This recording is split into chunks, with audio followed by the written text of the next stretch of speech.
Dr. Chauncey Crandall is the writer of the book Raising the Dead. Raising the Dead puts itself forward as a book that gives evidence on how Dr. Chauncey Crandall has experienced many instances where Western medicine has failed, only to have God miraculously bring dead people back to life. What the book actually does is provide 2 instances of supposed faith healing, while the rest of the book consists of the Crandall family trying to find some sort of cure or miracle for their young son, Chadwick Crandall, who is diagnosed with cancer. They never get that miracle, and sadly, Chadwick Crandall died. I've been challenged to show possible cause that Dr. Chauncey Crandall may not be honest in his claims. It has been stated to me that there is no reason why he would make such a story up, a reason that provides sufficient cause to not accept that God does miracles. I accept that challenge. I know there's no use getting angry. I know there's no use being sad. A little background on Dr. Crandall first. Dr. Crandall is trained as a doctor and cardiologist. In fact, he did some of his fellowship at New York City's Mount Sinai Hospital. He isn't some Kent Hovind University graduate. You can't just toss him in with the Popoffs and Hovinds of the world. Dr. Crandall claims that in 2006 a patient came into the ER, collapsed dead from a heart attack, and could only be brought back to life by the power of prayer. Now, despite the claim that he is a world-renowned cardiologist, I haven't had much luck finding anything written by him or about him that didn't come from a conservative Christian website, show, or blog. The same goes for his private practice, the Palm Beach Cardiovascular Clinic. Outside of the usual website mentions you get listing out area businesses, all I could find was a PDF from a court case involving a ruling by a judge on a contract dispute between the clinic and a former employee. What I didn't find are any mentions of peer-reviewed articles by Dr. Crandall, nor any publicity regarding his professional life outside of promoting Christianity and the products he markets and sells. But for promoting Christianity and the products he sells, I found many pages about Dr. Crandall and his miracle experiences, both by him and by others. The majority of these pages also conveniently mention his aforementioned book. These sites will often mention Dr. Crandall's online newsletter or offer online tests that inevitably lead to offering you a subscription for his newsletter that sells for about $50 a year. So we've got a doctor who out of the blue announces he's been part of a miraculous healing by God in a country that boasts that at least 70% of the population is Christian.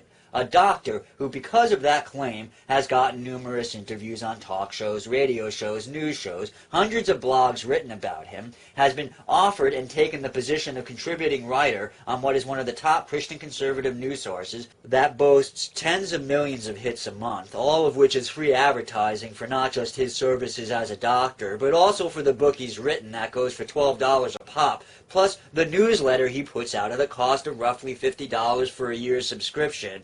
Just on a quick cost-profit analysis, if we think casually about how much he would have had to have paid for this sort of advertising to get the increase in client base that he's getting from solidly connecting himself to the conservative Christian movement, especially the charismatics, when you take into consideration all the wealth he gets from that connection, from the additional traffic to his businesses, subscribers to his newsletter, and purchases of his book, man, that's a lot of money. That is definitely good reason to wake up one day and say, to hell with it. I'll compromise my ethics and pander to the conservative Christian base by making up some stories about God bringing people back to life. Shoot, you've got to wonder how much money all this "I'm a doctor who believes in miracles" fanfare is generating, not just for his personal pocket, but also for the Chadwick Foundation. Oh, did I forget to mention that?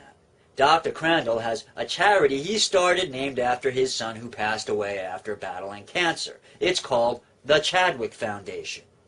The Chadwick Foundation lists 4 other charities it is connected to, one which is a name with no internet site and therefore no way to research it, 2 that are unrated charities, and the 3rd is Christ for All Nations, the charity founded by Reinhard Bonk, the charismatic faith healer. Christ for All Nations boasts a whopping 1 out of a possible 5 stars on the Charity Navigator's rating scale.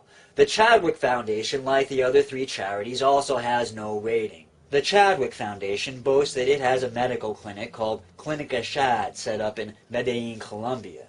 I did some rather extensive online searching for anything that indicates that the Chadwick Foundation's Clinica Shad actually exists and has done some sort of work, and I found nothing. Which isn't all that surprising. A small clinic in that town may very well not be on the internet, although I'm surprised that a publicity-oriented person like Dr. Chauncey Crandall would pass up an opportunity to put up photos of people working at Clinica Shad to help generate donations for the charity. Searches for Clinica Shad and the Chadwick Foundation only turned up a Tumblr link to some pictures of Dr. Crandall, dressed in blue scrubs with captions that try to give the impression that Dr. Crandall healed Haiti earthquake victims by laying on hands. But nothing on the Chadwick Foundation in Medellin, Colombia. I tried calling Colombia, but ran into the problem of not speaking the local dialect, so I reached out to someone with the necessary language skills who went ahead and called Medellin, Colombia information to ask for the phone number and address to La Clinica Shad. That person was D. Landon Cole. You may know him here on YouTube. He did quite a good job of looking into the matter, and what he got back was that no phone number was listed for that clinic or record of the existence of that clinic. Which doesn't mean it isn't there, but it does strike me as curious. Oh, I did mention that Dr. Crandall went to Haiti to offer his services as a doctor. I think the main thing is try to identify with a group that is on the ground and has a long-term commitment to Haiti. You know, there are many great organizations out there, but are they committed long-term, and do they have relationships on the ground working with local people there? Those are the people that I would donate money to and give assistance. And what they need right now is really cash. They don't need you to send rice or black beans. It's difficult to get that over there, but they need your money. And I would identify with many of the missionary groups that are on the ground, many of the churches that are there, the Red Cross and other relief organizations that have a long-term commitment to see Haiti turn around. I'm going to run with his advice and offer a list of reputable charities that are actually doing good work in Haiti that helps with rebuilding. I'll provide you a link to this page on Charity Navigator that tells you how to donate wisely. You'll notice that neither the Chadwick Foundation or its connected charities appear on that list. There are other groups doing good work in Haiti that aren't on that list. For example, Cuba sent doctors to help out with the relief effort and has had people on the ground in Haiti helping to train medical personnel for years. Yes, I'm aware that many of you will say that Fidel Castro has the ulterior motive of sending aid so that he can build friendships, gain favor, and in the end run turn a profit for himself and his country, and I say, you're absolutely right. I have no problem with Fidel Castro using his charitable work to boost his own profits, or with Dr. Chauncey Crandall using his visits to Haiti to bring himself greater publicity, but there does come a moment when you have to look at the why behind the what, and determine if the good works a person does can be defined as simply good. As to if the good Dr. Crandall did in Haiti is overbalanced by the bad he does by offering support to the morally reprehensible con artist industry that is faith healing, well, that is hard to determine at just a casual glance. With a faith healer like Peter Popoff, the harm being done is clear, and the scales tip easily with Popoff weighing down the guilty side with plenty of pounds to spare. But Dr. Crandall, it is not as straightforward a scenario. This is America, a land where, when it comes to Christianity, the goalposts for proof of morally questionable behavior are raised higher. What would be considered outright criminal behavior when secular is often given a wink and a nod, or at least a look the other way, by those in power once the label of Christian faith is tacked onto it. What Dr. Crandall believes is open to dispute, but I do think I've laid to rest any claims that there is no logical reason why Dr. Chauncey Crandall would lie about his witnessing of miracles. This is TheTruePooka coming to you from Times Square in New York City, saying, check the facts, and in the absence of facts, be circumspect.